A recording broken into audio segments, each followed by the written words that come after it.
Alhamdulillah wassalatu wassalamu ala Rasulillah Sayyidina wa maulana Muhammad ibn Abdullah wa ala alihi wa sahbihi wa man tabi'a hudahu wa walah amma ba'd. Subhanaka la ilma lana illa ma 'allamtana innaka antal alimul hakim wa la hawla wa la quwwata illa billahil aliyyil azim. Allahumma anfa'na bima 'allamtana wa 'allimna ma yanfa'una wa zidna ilman nafi'a waj'al ilmana hujjatan lana la hujjatan 'alaina birahmatika ya arhamar rahimin amin. Insyaallah sore ini kita membahas bab berikutnya dari kitab Nizamul Islam, yakni tentang al-hadarah wal madaniyah. Dan nanti bahas pendahuluannya, pengertian dan perbandingannya, karena penting membandingkan konsep itu supaya tahu apa sebagaimana yang kita bahas pada pertemuan sebelumnya. Dengan adanya perbandingan itu kita tahu keunggulannya, mana yang unggul mana yang tidak. Dan ini masih melanjutkan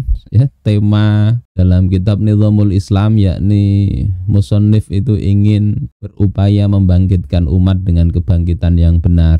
Secara awal, secara individual itu manusia perlu meningkatkan taraf berpikirnya. Kemudian bicara umat itu perlu ikatan yang benar. Untuk apa? Untuk bisa mengikat mereka bersatu untuk bangkit. Landasannya juga harus benar. Kemudian setelah bahasan qiyadah fikriyah, bahas bagaimana kaifiat mengemban dakwah.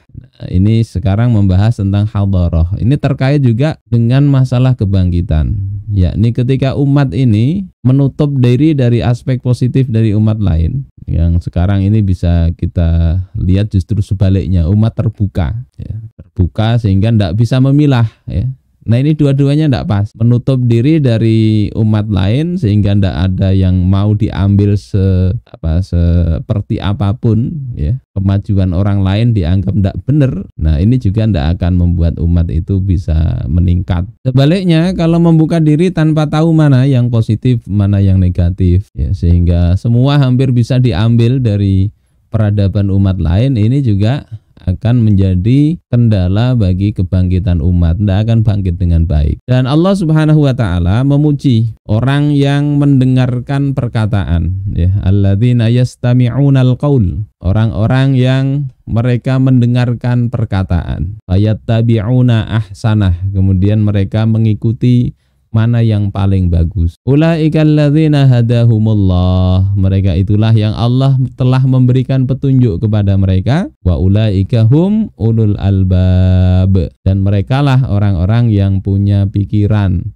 yakni bisa melihat banyak hal terus diambil yang paling baik. Di dalam kitab tafsirnya Syekh Mutawalli Asy-Sya'rawi, judul kitab tafsirnya Khawatir, beliau katakan wa idza nadharna ila ahsani qail najidu illal haqqa subhanahu wa ta'ala. Jika kita memandang kepada orang yang paling bagus perkataannya, maka kita tidak akan mendapati yang paling bagus perkataannya kecuali Allah Subhanahu wa ta'ala, al-haq. Jadi kalau kita pahami ayat ini, kalau yastami'unal qaul, maka qaul yang paling bagus adalah qaulnya Allah Subhanahu wa ta'ala.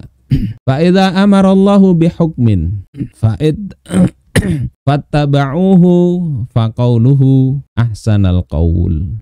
Fa idza amarakum bihukmin fattabi'uh, jika Allah telah memerintahkan kalian terhadap satu hukum maka ikutilah. Faqauluhu ahsanul qaul, maka perkataan Allah, firman Allah itu adalah perkataan terbaik. Wa amruhu anfa'u amrun anfa'u amr, sementara perintahnya itu adalah perintah yang paling manfaat. Jadi kalau kita bicara membuka diri, buka aja. Konsep apapun selain dari kaum muslimin mau dengerin. Tetapi ketika ada ini pembicaraan, ada ini hukum dari Allah, maka fayattabi'una ahsanah, yang diikuti adalah yang paling bagus, yakni hukumnya Allah Subhanahu wa ta'ala. Nah, sifat itu yang dipuji. Artinya apa di sini? Nanti ada hal-hal yang memang boleh diikuti ketika memang tidak ada pertentangan dengan hukum Allah Subhanahu wa ta'ala, atau hukum Allah ta'ala membolehkan hal tersebut walaupun dari orang lain, bukan dari umat Islam. Nah, ini yang dibahas nanti dalam bahasan hadharah dan madaniyah ini. Karena ketika Anda paham persoalan ini, banyak kaum muslimin yang akhirnya bicara yang sebetulnya mestinya ditolak justru diterima. Yang mestinya diterima justru ditolak. Nah, kapan bisa maju umat begini? Dulu ada yang tidak mau pakai telepon. Telepon itu produk orang kafir. Nah, ini kan nggak pas. Pernah ada begitu. Bahkan nggak sekedar meja kursi itu dianggap ini budaya kafir. Nggak boleh pakai meja, pakai kursi. Nah, ini efek karena tidak paham sehingga umat itu kemudian mereka bisa tertinggal dalam hal-hal seperti ini. Tapi di sisi lain ada yang keterlaluan sehingga unsur yang mestinya tidak boleh itu justru diambil. Nanti muncul ini ya, ungkapan orang tidak paham, tidak senang peradaban barat kok masih memakai Facebook. Mengkritik demokrasi kok tapi masih pakai KTP.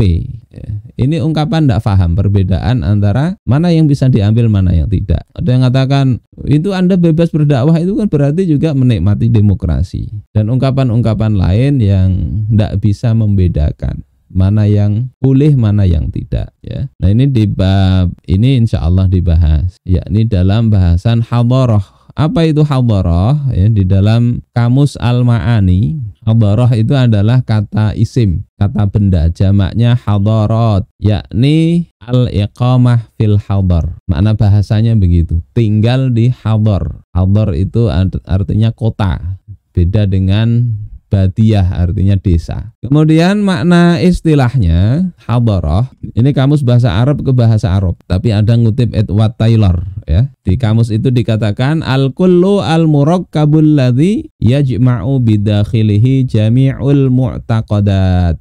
Segala hal yang tersusun ya, tersusun dari apa? Yang mengumpulkan di dalam hadharah ini seluruh mu'taqadat, keyakinan-keyakinan. Jadi bicara hadharah, bicara pertama keyakinan-keyakinan, seluruh keyakinan. Wal qiyam, dan nilai-nilai. Wat taqalid, dan tradisi-tradisi. Wal qawanin, dan hukum-hukum. Wal ma'lumat, dan informasi-informasi. Wal funun, termasuk seni ya. Wa ayyi adat, au sulukat, au imkanat ya. Dan adat-adat apapun, perilaku-perilaku apapun, maupun kemungkinan-kemungkinan, imkanat, yumkinu ayyahsula alaiha fardun ma fi mujtama'in ma, yang memungkinkan untuk dihasilkan atas hal tersebut, yakni dari segala konsep kehidupan tadi, atas individu manapun di dalam masyarakat manapun. Jadi bicara hadharah ini kata Edward Taylor ya begini,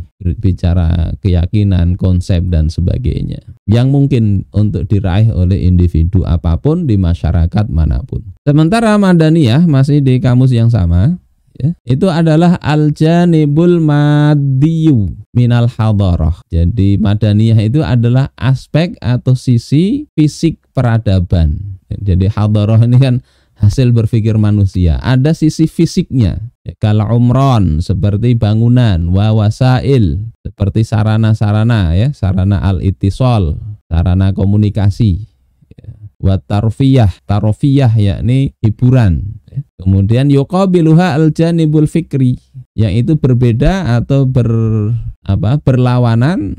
Kalau madaniyah itu adalah aspek materi, nah ini berlawanan dengan aspek pemikiran, warruhi dan spiritualitas, wal khuluqi dan khuluqiyah, akhlakiyah ya, dari hadharah. Jadi hadharah itu bisa maknanya dua memang ya. Ada aspek yang fisik, nah itu disebut madaniyah. Nah nanti di kitab ini dibedakan oleh Syekh Taqi secara tegas ya, hadharah ya hadharah. Nanti istilah fisik itu ya khusus madaniyah. Kalau di kamus ini ya fisik maupun enggak ini masuk hadharah, tapi madaniyah itu khusus begitu. Di paragraf 1 Syekh Taqiyuddin An-Nabhani rahimahullah, beliau mengatakan hunalika farqun bainal hadharati wal madaniyah. Di sana ada perbedaan antara hadharah dan madaniyah. Fal hadharatu hiya majmu'ul mafahimi 'anil hayah. Hadharah itu adalah sekumpulan mafahim ya, persepsi-persepsi, pemahaman-pemahaman tentang kehidupan. Nah ini bicara hadharah menurut Syekh Taqiyuddin An-Nabhani. Ya, hampir-hampir mirip dengan di kamus tadilah, tapi beliau kasih garis yang tegas ini. Wal madaniyatu hiya al ashkalul madiyatu lil asya. al-mahsusati allati tusta'malu fi syu'unil hayah. Sementara madaniyah itu adalah bentuk-bentuk fisik bagi segala sesuatu yang terindra, yang digunakan dalam urusan kehidupan. Jadi kalau hadarah ini yang enggak kelihatan mafahimnya, kalau madaniyah ini hal fisiknya. Wa takunul hadaratu khassatan ya hasba wijhatin nadhari fil hayah. Dan adalah hadarah ini karena bicara pemikiran, pemahaman, dia itu khusus sesuai dengan pandangan hidup ya, manusia. Fi hinin takunul madaniyatu khassatan wa amah. Pada saat madaniyah itu bisa khusus, bisa umum. Nah, ini kita bahas di gambarnya supaya sederhana. Hasil berpikir manusia itu ada yang fisik hasilnya ya. Misalnya ya kayak sendal, kayak komputer, mic dan sebagainya, itu hasil kreasi budaya manusia yang fisik. Ini yang disebut dengan madaniyah dalam bahasan kita ini. Sementara ada yang bersifat pemahaman hidup ya, majmu'ul mafahim anil hayah, maka ini yang disebut dengan hadarah. Nah, istilah ini dibedakan untuk memudahkan mana yang boleh, mana yang tidak. Yang jadi patokan itu nanti bukan istilahnya ini sebetulnya ya, tapi pada kontennya. Seperti tadi tidak bisa membedakan KTP dengan demokrasi, ini berarti tidak bisa membedakan isinya. Meskipun hadarah madaniyah tidak paham, mestinya beda antara bendanya itu dengan konsep kehidupan. Rasulullah Shallallahu Alaihi Wasallam beliau berkonfrontasi dengan orang-orang Romawi, tapi beliau tidak anti dengan pedang bikinan Romawi misalnya, atau uang cetakannya Romawi masih dipakai, karena itu aspek fisik. Tetapi aspek pemikiran, ideologi tidak bisa dipakai. Ini hadarah masuk ke situ. Nah, madaniyah ini ada yang dipengaruhi pemikiran ya, ada pandangan tertentu, maka dia sesuai dengan hukum pemikirannya. Misalnya kayak sajadah untuk sholat, itu ya madaniyah, aspek yang sifatnya fisik, tapi itu ada pemikiran khusus ya, yang itu boleh dipakai untuk umat Islam. Salib misalnya, itu benda hasil kreasi manusia fisik, tapi ada pemahaman khusus tentang salib itu, maka itu tidak bisa dipakai ya. Sehingga ciri-ciri khusus dari satu benda, meskipun itu hanya sekedar barang ya, dia hukumnya mengikuti pemikiran itu. Kalau pemikirannya itu tidak pas, tidak sesuai dengan syariat, maka benda itu juga tidak boleh dipakai. Berikutnya ada madaniyah yang dia tidak dipengaruhi pemikiran. Nah, ini nanti seperti komputer, handphone. Orang Islam, orang ateis membuat itu ya tetap boleh dipakai. Tidak kemudian ini bikinan orang kafir, tidak begitu. Sifatnya universal ya. Yang bikin penjajah atau tidak, benda itu ya tetap bisa dipakai. Nah, kalau hadarah ini sifatnya khusus, ngikuti sudut pandang kehidupan, pandangan hidup orang tersebut dari umat itu ya. Sehingga ada hadarah barat yang setelah runtuhnya kapitalisme itu sosialisme itu, semua peradaban kan yang dominan itu adalah peradaban kapitalis. Dulu ada sosialis. Nah, peradabannya beda, pemahaman hidupnya beda. Berikutnya kita bandingkan ya. Perbandingan ini penting supaya kita berdakwah itu juga bisa. Kita mau memahamkan umat ini ke pemahaman mana ya. Meskipun ngaji baca Al-Quran, tapi fahamannya itu mana yang mau ditanamkan di umat. Maka perlu kita bandingkan. Ketika ada langkah atau kebijakan apapun ya, standarnya harus pakai standar yang benar sesuai syariat. Makanya perlu kita lihat ini. Pertama, kalau di dalam Islam, peradaban Islam, hadarah Islam, itu asasnya adalah keimanan kepada Allah Subhanahu wa Ta'ala, kepada akidah Islam. Sehingga apapun itu nanti ya yang muncul ya muncul dari akidah ini. Sementara Barat dalam hal ini kapitalisme, karena kita sudah nggak lihat sosialisme itu diemban oleh negara tertentu, maka akidah yang menjadi asas mereka dalam peradaban itu adalah sekulerisme. Fasluddin anil hayah ya. Ini sudah kita bahas di ideologi ya. Dari ideologi ini muncul peradaban ini. Kemudian yang kedua, standar dalam perbuatan menilai sesuatu, maka kalau dalam Islam itu standarnya adalah hukum syariat. Kalau ini halal, ini haram. Kalau halal dibolehkan, kalau haram bagaimanapun itu dianggap mudarat. Sementara dalam standar masyarakat atau peradaban barat, yang jadi standarnya adalah manfaat, maslahiyah, madiyah, manfaat materi, manfaat fisik. Sehingga ini kalau ya segala hal itu nanti diukur dengan manfaat. Termasuk nanti kalau nggak korupsi, ada yang begitu. Kalau ini nggak kita korupsi, nanti dikorupsi oleh orang lain. Baik kita korupsi untuk bangun pesantren. Ada yang begitu, tapi ada yang begitu. Kita punya teman begitu, yang dia sudah jelasin ke pejabat, ya amplop-amplop nggak jelas itu jangan diterima. Tetapi ternyata dia punya saudara masih anak kiai. Dia katakan ke yang ngaji ke teman kita itu, sudah diterima aja lah. Kalau tidak diterima kan sia-sia. Terima tapi nanti serahkan ke pesantren. Nah ini asas manfaat nih. Standar hukum begitu. Sehingga kalaupun di dalam kapitalis kok ada sedikit-dikit kayak syariah juga, itu standarnya masih manfaat. Selama syariat itu dianggap bermanfaat, mereka pakai. Sehingga nanti ribawi ada, syariah ada.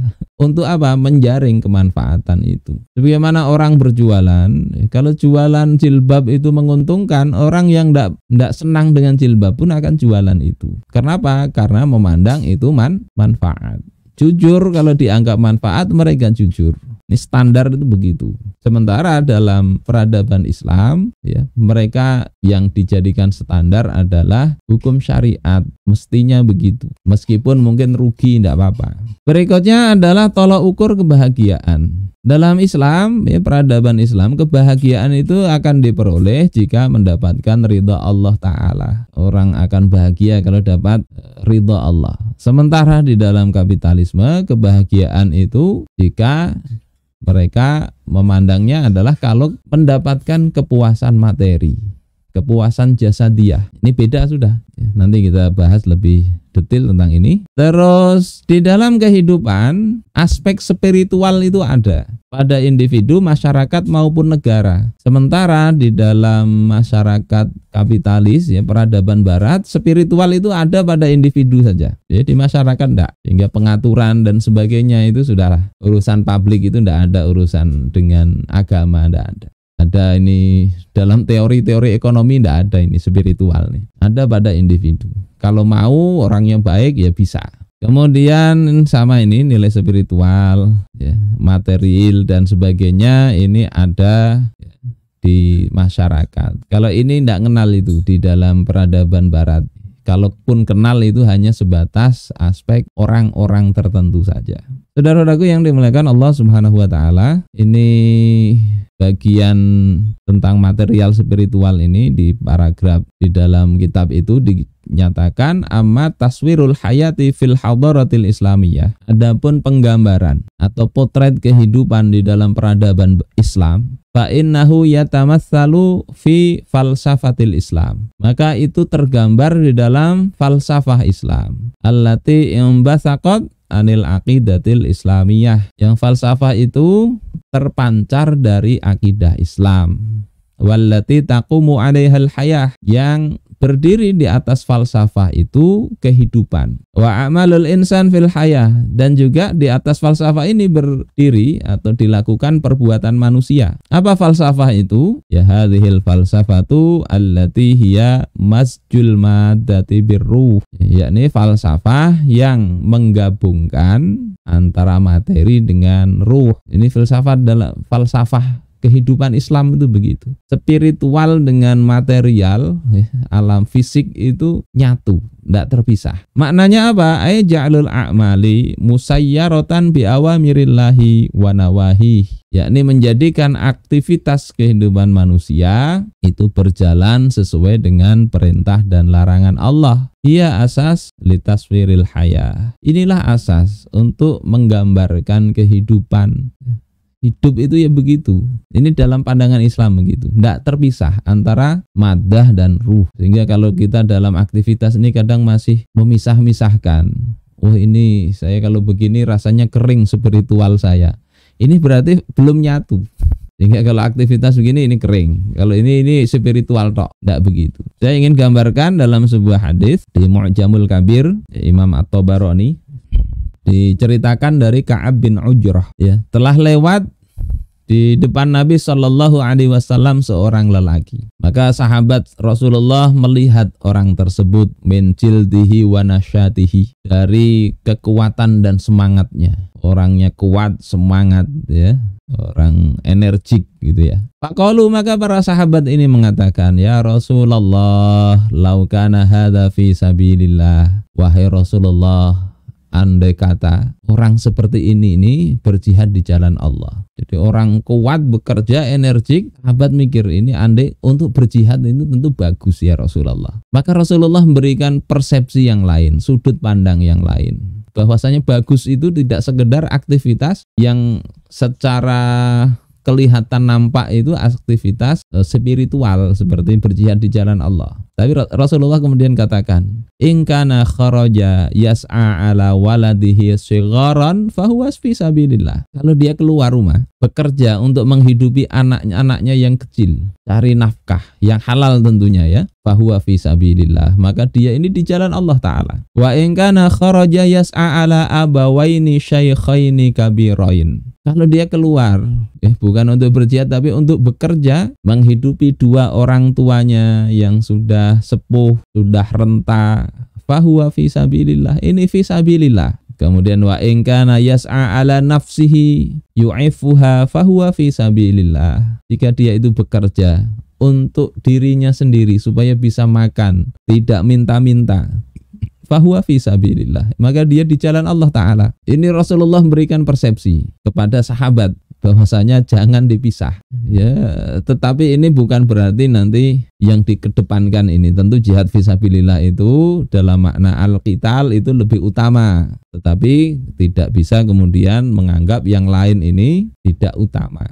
Yang ini utama juga. Kalau dia tidak punya uang gimana? Bekerja untuk cari nafkah, ya itu bagus. Bayar utang, ya sama, ya, bekerja bayar utang untuk bayar utang. Karena nggak punya dia pergi berjihad, hutang belum dibayar, ini juga gantung nasibnya. Kemudian Rasulullah katakan, wa in kana kharaja riya'an wa mufakharatan fahuwa fi sabilis syaitan. Jika dia ini keluar karena riya dan mufakharah untuk berbangga-bangga, kerja itu supaya bisa wah di depan orang, fahuwa fi sabilis syaitan, maka dia itu berada dalam jalannya setan. Ini yang saya ingin jelaskan tadi, konsep masjul madah birruh. Karena kadang orang sering menganggap ya untuk spiritual itu ya berzikir saja, ya subhanallah walhamdulillah wala ilaha illallah wallahu akbar. Bagus itu. Tetapi bukan mesti itu terus ya. Yang lain aktivitas fisik, ngaji tentang hukum waris, ngaji tentang hukum muamalah, itu termasuk zikrullah. Ini pandangan dalam Islam begitu. Berbeda dengan sekuler. Sekuler itu ya urusan agama-agama, urusan negara-negara. Ada salah seorang kiai dulu jadi anggota dewan. Ke dewan itu membawa kitab-kitab, dipandang rendah oleh anggota dewan yang lain. Ini bukan tempatnya untuk mengkaji begitu. Kita mau bikin hukum, tidak ada urusannya dengan kitab itu, tidak ada. Beliau akhirnya berhenti itu, jadi anggota dewan berhenti. Sekuler itu begitu, nggak mau dikatakan sekuler tapi kenyataan itu sekulerisme begitu. Jadi bukan di pengakuan, tapi kita kaji ini untuk melihat realitas. Walaupun kita ini tidak sekuler, ngomong bolak-balik menegaskan dirinya begitu, tetapi tidak mau pakai hukum syariat, yaitu sekuler. Sementara filosofi Islam antara materi dan ruh tadi menyatu. Artinya semua hal itu mestinya diatur dengan aturan syariat, dan disitulah sebetulnya aspek spiritualnya itu di situ. Bekerja itu ya materi, tapi bekerja dalam kerangka ini dilaksanakan sesuai hukum syariat, halal haramnya sampai tujuannya untuk melaksanakan kewajiban menafkahi anak atau orang tua. Maka ini yang menjadikan bekerja yang oleh orang sekuler dianggap ini aktivitas materi saja, ini di dalam pandangan Islam itu ada sisi spiritualnya, dan itu tidak ada di dalam konsep selain Islam, nggak ada. Yang kedua ini yang sangat juga penting untuk difahami bersama, bukan hanya difahami, itu untuk kita fahami dan kita paham, kita coba konsep ini kita bikin merasuk di dalam pemikiran kita. Itu adalah konsep tentang kebahagiaan. Mas Faiz bahagia nggak ini? Alhamdulillah. Alhamdulillah bahagia. Alhamdulillah bahagia. Ya, dalam apapun masalahnya kita mestinya bahagia kalau Allah berikan kita kesempatan untuk taat pada Allah Ta'ala. Nah, dalam Islam as-sa'adah ini indahum inda ra'sumaliyah, ra'sumaliyin. Kebahagiaan menurut mereka, yakni orang-orang barat, itu adalah i'ta al-insan akbara qistin minal mut'atil jasadiyah. Memberikan kepada manusia bagian sebesar-besarnya dari kesenangan jasadiyah. Bahagia itu begitu. Wa tawfira asbabiha lahu, dan memenuhi sebab-sebabnya, ya, sebab-sebab kenikmatan jasadiyah itu, ya, kenikmatan materi. Inilah konsep yang kemudian walaupun kita kaum muslimin pun kadang memahaminya begitu. Ngejar kebahagiaan yang ngejar materi. Duit banyak, ya, dapat istri cantik, dapat jabatan dihormati, ya, sehat, ya, sudah bahagia tuh. Sementara kita tahu bahwasanya yang namanya kesenangan itu tidak akan ada habisnya. Kita tidak tahu puncaknya itu, ya. Sebagaimana dalam hadis riwayat Imam Bukhari dan Muslim, ya, law anna libni Adam wadiyan min zahabin. Andai anak Adam itu, manusia itu punya satu lembah berisi emas, ahabba ayyakuna lahu wadiyani, dia pasti akan senang, ya, lebih senang kalau dia mendapatkan 2 lembah yang berisi emas. Tidak cukup itu, cukup. Walayyamla fahu illa turab, tidak ada yang bisa memenuhi mulutnya kecuali tanah.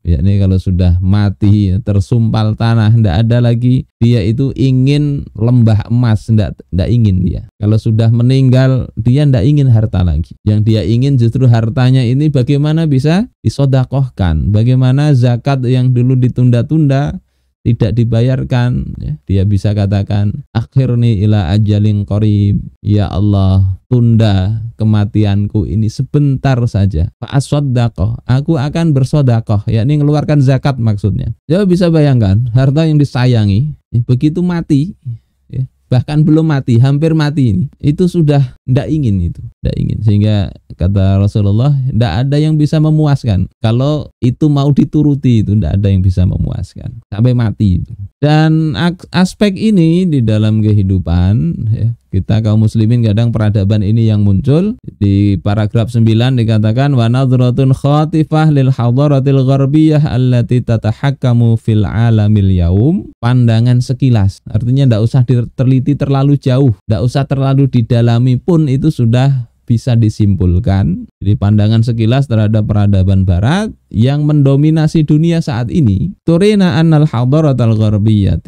gharbiyata la tastati'u antat manalil insaniyati tuma'ninatihi tiha. Itu kita akan diperlihatkan bahwasanya hadarah barat, harokatnya ta di sini, ya, itu tidak bisa memberikan, menjamin adanya ketenangan bagi manusia, bagi kemanusiaan. Sisi kemanusiaan tidak bisa dibahagiakan dengan konsep peradaban barat itu. Bal innaha 'alal aksi min dzalika sabbabat hadzal syaqa alladzi yataqallabul 'alamu 'ala aswaqihi. Bahkan sebaliknya, peradaban barat itu telah menyebabkan penderitaan yang berulang-ulang, bolak-balik dunia ini berada pada duri-duri peradaban barat itu. Bayastoli binarihi, menyalakan api penderitaan itu.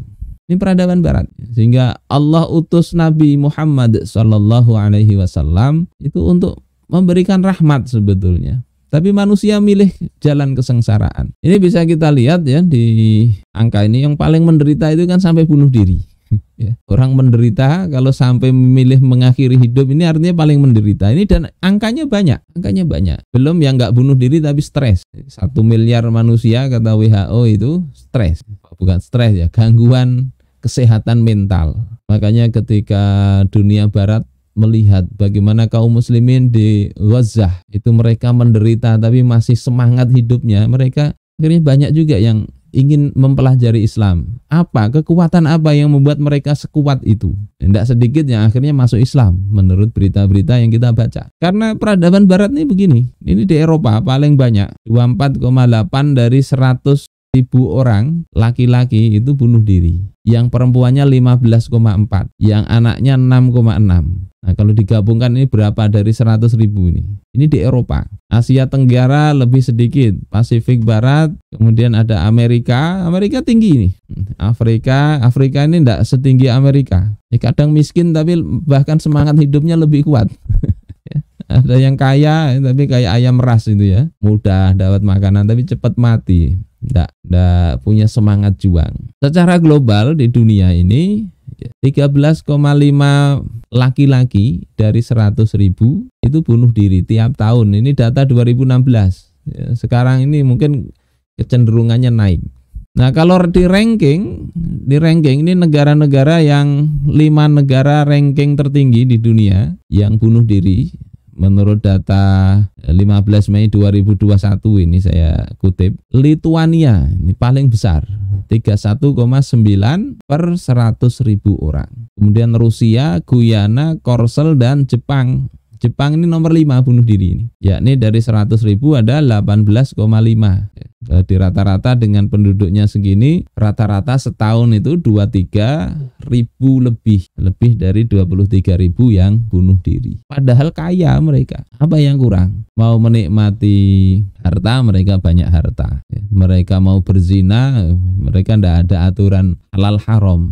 Tapi bisa banyak bunuh diri ini. Amerika ini urutannya ke bawah ya. Jadi tidak masuk 5 besar. Tapi angkanya besar. Karena 12,6 dari 100.000 ini kalau dikalikan jumlah penduduk itu ya 41 ribuan. Ada berita itu malah mengatakan 46.000. Indonesia ini ya level bawah sih memang. Tidak sampai 10 besar kayaknya. Tapi itu pun angkanya ya 9.200-an, hampir ya 10 ribuan bisa terjadi kasus bunuh diri per tahun itu. Ini menunjukkan apa? Bahwasanya ini hasil peradaban kapitalis begini. Untuk sekedar hidup itu tidak semangat. Ada problem ingin segera mengakhiri kehidupan. Padahal hidup itu modal. Orang Islam ya, dia ada yang pernah saya ceritakan Abu Kilabah, cacat ya, kaki tangan sudah tidak bisa gerak, cuma bisa bicara. Tapi bagaimana syukurnya kepada Allah, lidah masih bisa berzikir.